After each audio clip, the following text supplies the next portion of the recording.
2021 first year model എക്സാമിന്റെ statistics question പേപ്പറാണ് discuss ചെയ്തുകൊണ്ടിരിക്കുന്നത്. ഇതില് 16 ചോദ്യങ്ങൾ കഴിഞ്ഞ ക്ലാസ്സിൽ ഡിസ്കസ് ചെയ്തിരുന്നു. ഇനി അതിന് ശേഷമുള്ള ക്വസ്റ്റ്യൻസ് ആണ് ഇനി നോക്കുന്നത്. Answer any 6 questions from 17 to 28. Each carries 4 score. 17 മുതൽ 28 വരെയുള്ള ചോദ്യങ്ങളിൽ ഏതെങ്കിലും 6 എണ്ണത്തിന് ഉത്തരം എഴുതണം. ഓരോന്നിനും 4 മാർക്ക് വീതം. Question number 17. Choose the correct answer. The measure most likely affected by extreme value is the അറ്റങ്ങളിലുള്ള വിലകളാൽ കൂടുതൽ ബാധിക്കുന്ന അളവ് താഴെ പറയുന്നവയിൽ ഏതാണ്?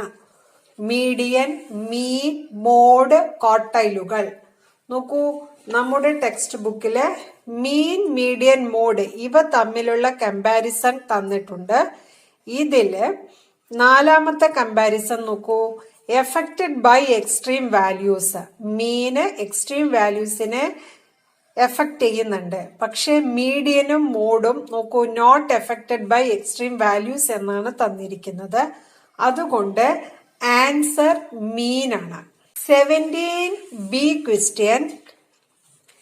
A student final score in English, economics, statistics and second languages are respectively 75, 65, 50 and 40. If the weights associated with these subjects are 5, 6, 6, 4 respectively, find the weighted average score. English, economics, statistics, 2ാം ഭാഷ എന്നിവയിലെ ഒരു വിദ്യാർത്ഥിയുടെ അവസാന സ്കോറുകൾ യഥാക്രമം 75, 65, 50, 40 എന്നിവയാണ്. ഈ വിഷയങ്ങളുമായി ബന്ധപ്പെട്ട വെയിറ്റ് 5, 6, 6, 4 ആണെങ്കിൽ വെയ്റ്റഡ് ആവറേജ് സ്കോർ കണ്ടുപിടിക്കുക. അപ്പൊ വെയ്റ്റഡ് ആവറേജ് സ്കോർ കാൽക്കുലേറ്റ് ചെയ്യാനുള്ള formula sigma W X divided by sigma W എന്നാണ് ഫോർമുല. ഫ്രീക്വൻസിക്ക് പകരം വെയിറ്റ് ആണ് വേണ്ടത്. അപ്പൊ നോക്കൂ, എക്സ് വാല്യൂസ് എത്രയാ? 75, 65, 50, 40. എക്സ് വാല്യൂസുമായി കറസ്പോണ്ടിങ് വെയിറ്റുമായി. ദെൻ ഇനി വേണ്ടത് എന്താണ്? മൾട്ടിപ്ലൈ ചെയ്യണം. 5 into 75, 6 into 65, 6 into 50, 4 into 40. എന്നിട്ട് എന്ത് ചെയ്തു? ഡിവൈഡഡ് ബൈ സിഗ്മ ഡബ്ല്യു എന്ന് പറഞ്ഞ വെയിറ്റ് എല്ലാം കൂടെ കൂട്ടുക. അതാണ് ഇവിടെ ചെയ്തിരിക്കുന്നത്. ഇനി ഇവയുടെ പ്രോഡക്റ്റുകളാണ് ഈ എഴുതിയിട്ടിരിക്കുന്നത്. 375 ആണ്. 6 into 65 390, 6 into 50 300, 4 into 40 160 divided by 21. ഇനി എന്താ? ഇവയെല്ലാം കൂടെ കൂട്ടിയപ്പോ 1225 21 കൊണ്ട് ഡിവൈഡ് ചെയ്തപ്പോൾ 58.33 ഉത്തരം കിട്ടി. Write short note on the following. Biostatistics, ISI. Biostatistics, ISI എന്നിവയെ കുറിച്ച് ലഘു വിവരണം എഴുതുക. നോക്കൂ, നമ്മുടെ ടെക്സ്റ്റ് ബുക്കില് ഫസ്റ്റ് ചാപ്റ്ററിലുള്ള ഭാഗമാണ് ഈ കാണുന്നത്. ബയോസ്റ്റാറ്റിസ്റ്റിക്സ് എന്താണ്, ISI എന്താണെന്നുള്ളത്. ഇത് ഷോർട്ട് നോട്ട് എഴുതാൻ പാകത്തിന് നമ്മൾ പഠിച്ചു വെക്കുക. അതുകൂടാതെ ISI എന്നുള്ള ടോപ്പിക്കിനെ ബേസ് ചെയ്തുകൊണ്ട് 1 വേർഡുകൾ ചോദിക്കാറുണ്ട്. അപ്പൊ ആ ഭാഗം, ISIയുടെ ഈ ഭാഗം നിങ്ങൾ നന്നായിട്ട് അറിഞ്ഞിരിക്കണം. Then next one, indicate whether the following statement are true or false. ഇനി പറയുന്ന പ്രസ്താവനകൾ ശരിയോ തെറ്റോ എന്ന് സൂചിപ്പിക്കുക. അപ്പൊ ആദ്യത്തെ ചോദ്യം, a study based on complete enumeration is known as sample survey. പൂർണമായ കണക്കിനെ അടിസ്ഥാനമാക്കിയുള്ള ഒരു പഠനത്തെ സാമ്പിൾ സർവേ എന്ന് വിളിക്കുന്നു. പൂർണമായ പഠനം എന്താണ്? സെൻസസ് ആണ്. അപ്പൊ ഈ സ്റ്റേറ്റ്മെന്റ് എന്താണ്? ഫാൾസ് ആണ്. Then second one, the pretest with the questionnaire before conducting a survey is called pilot survey. ഒരു സർവേ നടത്തുന്നതിന് മുമ്പ് ചോദ്യാവലിയും ഒത്തുള്ള പ്രീ ടെസ്റ്റിനെ പൈലറ്റ് സർവേ എന്ന് വിളിക്കുന്നു. ട്രൂ ആണ് answer. Lifetime of television tubes produced by a company is an example of continuous variable. ഒരു company നിർമ്മിക്കുന്ന television ട്യൂബുകളുടെ ആയുസ് കണ്ടിന്യൂസ് വേരിയബിളിന് ഉദാഹരണമാണ്. ട്രൂ ആണ്. Last one, secondary data does not need much scrutiny and should be accepted at its face value. ദ്വിതീയ data കൂടുതൽ സൂക്ഷ്മ പരിശോധന ആവശ്യമില്ല, മാത്രമല്ല അത് ലഭ്യമാത്രയിൽ സ്വീകരിക്കുകയും വേണം. ആൻസർ ഫോൾസ് ആണ്. വ്യക്തമായ ഒരു ഉദ്ദേശത്തോടു കൂടി മാത്രമേ സെക്കൻഡറി ഡാറ്റ നമ്മൾ എടുക്കാറുള്ളൂ. 19ലെ B question, consider a situation in which the investigator wants to report the current situation in an area due to heavy rain and flood. Which primary data collection method do you suggest in this case? Give reason. അന്വേഷകൻ ഒരു പ്രദേശത്തെ കനത്ത മഴയും വെള്ളപ്പൊക്കവും സ്ഥിതി report ചെയ്യേണ്ട സാഹചര്യം ഉണ്ടെന്ന് കരുതുക. ഈ സാഹചര്യത്തിൽ ഏത് പ്രാഥമിക ഡാറ്റ ശേഖരണ രീതിയാണ് നിങ്ങൾ നിർദ്ദേശിക്കുന്നത്? ഏത് ഡാറ്റ രീതിയാണ് നിർദ്ദേശിക്കുക? ഡയറക്റ്റ് ഒബ്സർവേഷൻ മെത്തേഡാണ്. അതിനുള്ള കാരണം അന്വേഷകൻ ആ സ്ഥലം വിസിറ്റ് ചെയ്തതിന് ശേഷം അവിടെ എന്താണോ കാണുന്നത് അതാണ് റിപ്പോർട്ട് ചെയ്യുന്നത്. അല്ലാതെ പ്രീ ഡിറ്റർമിൻഡ് ആയിട്ടുള്ള ക്വസ്റ്റ്യനും കൊണ്ടല്ല ആ സൈറ്റ് വിസിറ്റ് ചെയ്യുക. അപ്പൊ നമ്മുടെ ടെക്സ്റ്റ് ബുക്കില് ഡയറക്റ്റ് ഒബ്സർവേഷൻ മെത്തേഡിനെ കുറിച്ച് ഡീറ്റെയിൽഡ് ആയിട്ട് എഴുതിയിട്ടുണ്ട്. നിങ്ങളിത് വ്യക്തമായിട്ട് അറിഞ്ഞിരിക്കുക. അതിൽ തന്നെ പറയുന്നുണ്ട്, consider a situation in which the investigator wants to report the current situation in an area due to heavy rain and flood. Okay. Question number 20. Choose the correct answer. If the occurrence of event A is not affecting the occurrence of event B, then A given B is a dash. Event A സംഭവിക്കുന്നതിന് event B സംഭവിക്കുന്നതിനെ ബാധിക്കുന്നില്ലെങ്കിൽ probability of A given B equal to dash എന്നാണ് തന്നിരിക്കുന്നത്. Probability of A given ബിയുടെ formula probability of A intersection B divided by probability of B എന്നാണ് പഠിച്ചിരിക്കുന്നത്. ഇനി ഇവിടെയുള്ള ഒരു കണ്ടീഷൻ, ഈവന്റ് എ സംഭവിക്കുന്നത് ഈവന്റ് ബി സംഭവിക്കുന്നതിനെ ബാധിക്കുന്നില്ല എന്ന് പറയുമ്പോൾ എയും ബിയും ഇൻഡിപെൻഡന്റ് ആണ്.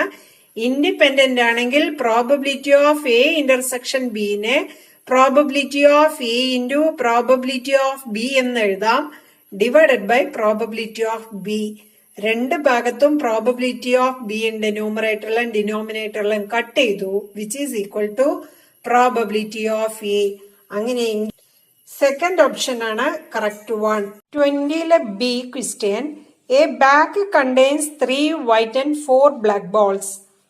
2 balls are drawn at random, one after the other without replacement. Find the probability that both balls drawn are black. Malayalam version, ഒരു ബാഗിൽ 3 വെള്ളയും 4 കറുത്ത പന്തുകളും ഉണ്ട്. 2 പന്തുകൾ ക്രമരഹിതമായി ഒന്നിനു പുറകെ ഒന്നായി എടുക്കുന്നു. എടുത്ത 2 പന്തുകളും കറുത്തതായിരിക്കാനുള്ള സാധ്യത കണ്ടെത്തുക. ഒരു ബാഗില് 3 വൈറ്റും 4 ബ്ലാക്കും ആണ് ഉള്ളത്. ഇതിൽ നിന്ന് 2 പന്തുകൾ എടുക്കുന്നു. ഇപ്പൊ ആദ്യത്തെ പന്ത് എടുക്കുന്നു, ദെൻ അതിനുശേഷം സെക്കൻഡ് വൺ. 2 ബോൾസ് ആണ് എടുക്കുന്നത്. അപ്പൊ ആദ്യത്തെ ബോൾ എടുത്തത് എന്താണ്? തിരിച്ചിടുന്നില്ല, വിതൗട്ട് റീപ്ലേസ്മെന്റ്. ഇതിലേക്ക് തിരിച്ചിടാതെ തന്നെയാണ് നെക്സ്റ്റ് ബോളും എടുക്കുന്നതെങ്കിൽ എടുക്കുന്ന 2 ബോളും ബ്ലാക്ക് കിട്ടാനുള്ള പ്രോബബിലിറ്റിയാണ് ചോദിക്കുന്നത്. എ ഡിനോട്ട് ചെയ്യുന്നത് ഫസ്റ്റ് ഡ്രോയില് ബ്ലാക്ക് ബോൾ കിട്ടാനുള്ള പ്രോബബിലിറ്റിയാണ് എ. ബി ഡിനോട്ട് ചെയ്യുന്നത് സെക്കൻഡ് ഡ്രോയില് ബ്ലാക്ക് ബോൾ കിട്ടാനുള്ള പ്രോബബിലിറ്റിയാണ്. So probability of A equal to ആദ്യത്തെ ഡ്രോയില് ഇതിൽ നിന്ന് ഒരു ബ്ലാക്ക് ബോൾ കിട്ടുക പറയുമ്പോൾ നമ്പർ ഓഫ് ഫേവറബിൾ കേസസ് എത്ര black ball? 4 black ball. Divided by total number of cases. ഇതിൽ എത്ര കേസസ് ഉണ്ട്? 7. സെക്കൻഡ് റോയില് ഒരു ബ്ലാക്ക് ബോൾ കിട്ടാനുള്ള പ്രോബബിലിറ്റി എന്താണ്? അപ്പൊ നോക്കൂ, ഇവിടുത്തെ കണ്ടീഷൻ എടുത്ത ബോൾ എന്ത് ചെയ്യുന്നില്ല, തിരിച്ചിടുന്നില്ല. അപ്പൊ ആദ്യത്തേതിൽ നിന്ന് ഒരു ബോൾ എടുത്ത ബോൾ തിരിച്ചിടാതെ ആയപ്പോ നോക്കൂ, ഈ ബ്ലാക്ക് ബോളിൽ നിന്ന് ഒരെണ്ണം കുറവായി. നമ്മൾ ബ്ലാക്ക് ബോൾ ആണ് കണക്കാക്കുന്നത്, അതുകൊണ്ടാണ് ബ്ലാക്ക് ബോളിൽ നിന്ന് ഒരെണ്ണം കുറവായി എന്ന് പറയുന്നത്. ഇപ്പൊ ബ്ലാക്ക് ബോളിൽ നിന്ന് ഒരെണ്ണം കുറവായി കഴിഞ്ഞാല് പിന്നീട് നമ്പർ ഓഫ് ബ്ലാക്ക് ബോൾ എത്രയാണ്? 3 ആണ്. Divided by total number of cases. എത്ര കേസ് ഉണ്ട്? 6 ബോൾ ഉണ്ട്. ഇതുകൊണ്ട് തീർന്നോ? ഇല്ല. ഇവിടെ എന്താ പറയുന്നത്? ഫസ്റ്റ് ഡ്രോയിലും ബ്ലാക്ക് ബോൾ കിട്ടണം, സെക്കൻഡ് ഡ്രോയിലും ബ്ലാക്ക് ബോൾ കിട്ടാനുള്ള പ്രോബബിലിറ്റിയാണ്. ഫസ്റ്റ് ഡ്രോയില് ബ്ലാക്ക് ബോൾ കിട്ടുന്നതും സെക്കൻഡ് ഡ്രോയില് ബ്ലാക്ക് ബോൾ കിട്ടുന്നതും എന്താണ്? ഇൻഡിപെൻഡന്റ് ആണ്. ഇൻഡിപെൻഡന്റ് ആണെങ്കിൽ probability of A into probability of B എന്ന് എഴുതാം. പ്രോബബിലിറ്റി ഓഫ് എ എന്ന് പറഞ്ഞാൽ എത്രയാ? 4/7 ആണ്. Probability of B 3/6. ഒന്നുകിൽ എന്ത് ചെയ്യാം, ഇതിനെ മൾട്ടിപ്ലൈ ചെയ്തു 12 ബൈ ഡിനോമിനേറ്റർ മൾട്ടിപ്ലൈ ചെയ്തു 42 ആയിട്ട് എഴുതാം. അല്ലെങ്കിൽ സിംപ്ലിഫൈ ചെയ്യാൻ അറിയുന്ന ആൾക്കാരാണെങ്കിൽ എന്ത് ചെയ്യാം, 3 6 2 ടൈംസ് പോയി, 2 4 2 ടൈംസ് പോവും. പിന്നെ എന്തേ ഉള്ളൂ ഇവിടെ? 2/7 ഉള്ളൂ. അല്ലെങ്കിൽ പിന്നെ ഒരു എളുപ്പ വഴി എന്താ അറിയോ? 12/42 അല്ലേ? അപ്പൊ എന്ത് ചെയ്യാം, 6 ഇൻറ്റു 2 ആണ് 12 ഡിവൈഡഡ് ബൈ ഇവിടെ എന്താണ്? 6 ഇൻറ്റു 7 ആണ് 42. ഇപ്പൊ രണ്ട് ഭാഗത്തും 6 ഉണ്ട്, കട്ട് ചെയ്യാം. പിന്നെ എന്തേ ഉള്ളൂ? 2/7 ഉള്ളൂ. ഇനി ഇങ്ങനെയൊന്നും സിംപ്ലിഫൈ ചെയ്യാൻ അറിയില്ലെങ്കിൽ ഇവിടെ വെച്ചിട്ട് അവസാനിപ്പിക്കുക. If mean equal to 50, mode equal to 48, sigma equal to 20, find the coefficient of skewness. നോക്കൂ, മീന്, മോഡ്, സ്റ്റാൻഡേർഡ് ഡീവിയേഷൻ തന്നിട്ടുണ്ടെങ്കിൽ സ്ക്യൂനെസ് കോഎഫിഷ്യന്റ് കാൽക്കുലേറ്റ് ചെയ്യാനാണ് ചോദ്യം. സ്ക്യൂനെസ് കാൽക്കുലേറ്റ് ചെയ്യാനുള്ള formula skewness equal to mean minus mode divided by standard deviation. Then which is equal to തന്നിട്ടുള്ള ക്വസ്റ്റ്യനില് mean 50 ആണ്, minus mode 48 divided by standard deviation 20. 50 നിന്ന് 48 പോയി കഴിഞ്ഞാല് 2/20. 2/20 പറഞ്ഞാൽ എത്ര കിട്ടും? 1/10. 1/10 പറഞ്ഞാൽ എത്ര? 0.1. Distinguish positive skewness and negative skewness. മലയാളത്തിലും എഴുതിയിരിക്കുന്നത് നെഗറ്റീവ് സ്ക്യൂനെസും പോസിറ്റീവ് സ്ക്യൂനെസും വേർതിരിച്ചെഴുതുക. പോസിറ്റീവ് സ്ക്യൂനെസിനെ കുറിച്ച് ടെക്സ്റ്റ് ബുക്കിൽ പറയുന്നത് ഇങ്ങനെയാണ്: the frequency curve is set to be positively skewed if more items are found to the right side of the mode. In this case, the frequency will have a longer tail to the right. Also, mode, median and mean are in the ascending order of their magnitude. Positive skewness in the case, mode വലുതായിരിക്കും, mode കഴിഞ്ഞ് median, then mean, then ഇതുപോലെ right സൈഡിലേക്കാണ് വരിക. അതേസമയം negative സ്ക്യൂനെസിന്റെ കേസിൽ curve ഈ ഷേപ്പിലായിരിക്കും ഉണ്ടാവുക. Then ഇതിന്റെ order നോക്കൂ, മീൻ, മീഡിയൻ, മോഡ്, ഈ ഓർഡറിലാണ്. അപ്പൊ ഇതിന്റെ മലയാളം വേർഷനും കൂടി ഇതില് ഡിസ്പ്ലേ ചെയ്യുന്നുണ്ട്. Then question number 22, choose the correct answer. Midpoint of the top of bar in a histogram are joined together by straight line segment, we will get dash. ഒരു ഹിസ്റ്റോഗ്രാമിലെ ബാറുകളുടെ മുകളിലുള്ള മധ്യബിന്ദുക്കൾ യോജിപ്പിച്ച് ലഭിക്കുന്ന രേഖാഖണ്ഡങ്ങൾ ചേർന്നതാണ് scatter plot, പിക്ടോഗ്രാം, frequency curve, frequency polygon. നോക്കൂ, നമ്മുടെ text ബുക്കില് chapter 4 diagrams and graph എന്നുള്ള ചാപ്റ്ററില് frequency കേർവിനെ കുറിച്ച് പറയുന്നുണ്ട്. ഫ്രീക്വൻസി കേർവും ഫ്രീക്വൻസി പോളിഗണിനെ കുറിച്ചിട്ടും ഡിസ്കസ് ചെയ്യുന്നുണ്ട്. ആ ഭാഗത്ത് mid points of the top of bar in A histogram are joined together by straight lines and then join the x-axis at both extreme points. നോക്കൂ, straight line വെച്ച് join ചെയ്യുന്നുവെങ്കിൽ അതെന്താണെന്നാ പറയുന്നത്? Frequency polygon ആണ്. So frequency polygon option 4 ആണ് correct answer. 22 B question, represent the following data by a multiple bar diagram. ഈ ഡാറ്റയെ multiple bar ഡയഗ്രാമിൽ represent ചെയ്യുക. മലയാളത്തിലും ഇതേപോലെ തന്നെയാണ് എഴുതിയിരിക്കുന്നത്. മൾട്ടിപ്പിൾ ബാർ ഡയഗ്രാം ഉപയോഗിച്ച് താഴെ പറയുന്ന ഡാറ്റ പ്രതിനിധീകരിക്കുക പറഞ്ഞിട്ട് ഈ ഡാറ്റയാണ് തന്നിരിക്കുന്നത്. അപ്പൊ നോക്കൂ, മൾട്ടിപ്പിൾ ബാർ ഡയഗ്രാം വരയാൻ വേണ്ടി ഇവിടെ ഒരു ഗ്രാഫ് പേപ്പർ എടുത്തിട്ടുണ്ട്. വീണ്ടും പറയണു, എക്സാമിന് നിങ്ങൾക്ക് ഗ്രാഫ് പേപ്പർ തരില്ല, നിങ്ങളുടെ ആൻസർ ഷീറ്റിൽ തന്നെയാണ് വരയേണ്ടത്.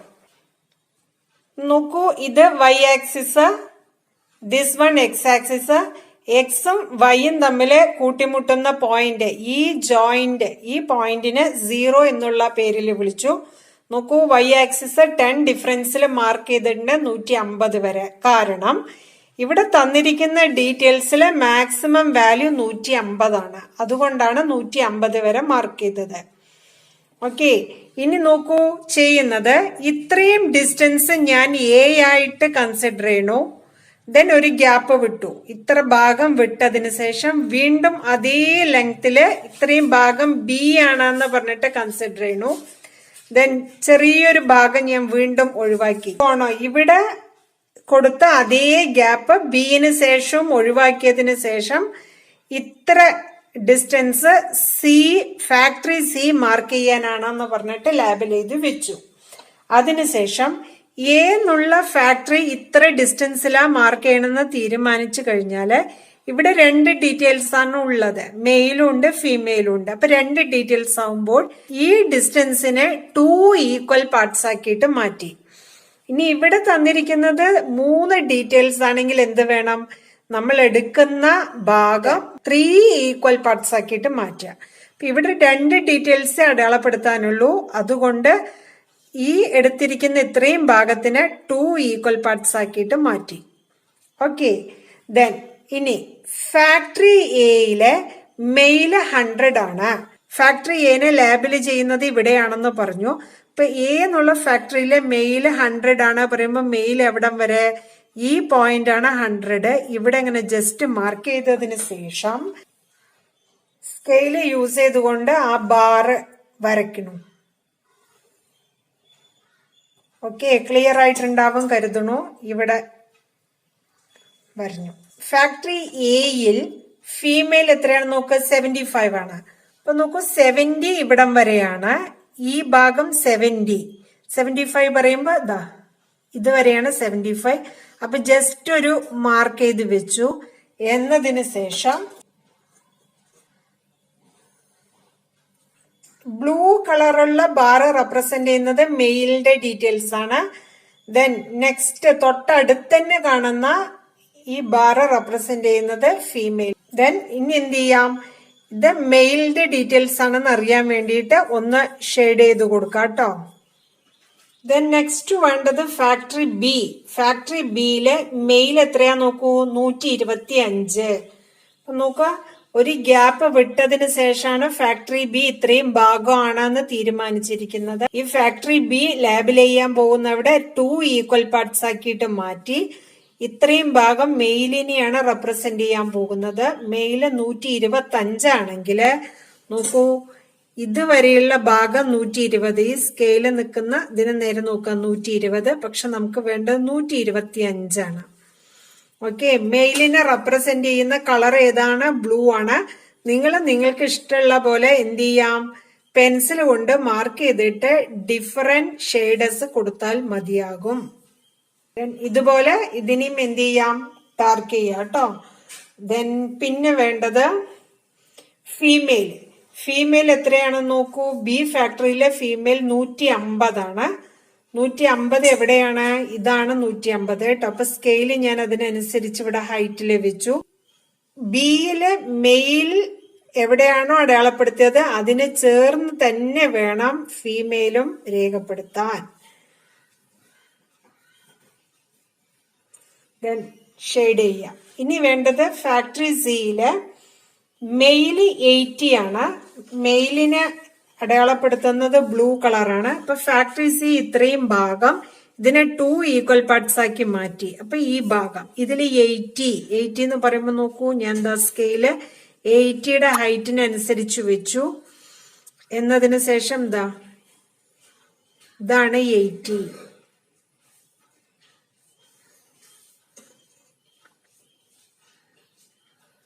ദെൻ ഇനി എന്താണ്, ഫീമെയിൽ 100 ആണ്.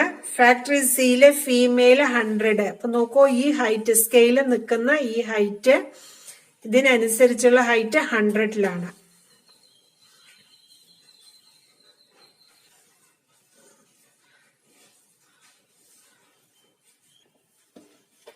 നോക്കൂ, അപ്പൊ ABC 3 ഫാക്ടറിയും ഷെയ്ഡ് ചെയ്തതിന് ശേഷം ബ്ലൂ കളറ് മെയിലിനെ റെപ്രസെന്റ് ചെയ്യണു, പിങ്ക് കളറ് ഫീമെയിലിനെ റെപ്രസെന്റ് ചെയ്യണു എന്നുള്ളത് അടയാളപ്പെടുത്തുക. എക്സാമിന് വരയുമ്പോ എന്ത് ചെയ്യാം, ഡിഫറെന്റ് ഷെയ്ഡ് ഇങ്ങനെ ചെയ്യുന്നതിന് പകരം ഇങ്ങനെ ചരിച്ചിട്ട് അല്ലെങ്കിൽ വെർട്ടിക്കൽ അല്ലെങ്കിൽ ഹൊറിസോണ്ടൽ എന്തെങ്കിലും ഡിഫറൻസ് കാണത്തക്ക രീതിയിൽ വരഞ്ഞു വെക്കുക. Okay. If you like the video, please subscribe and press the bell icon.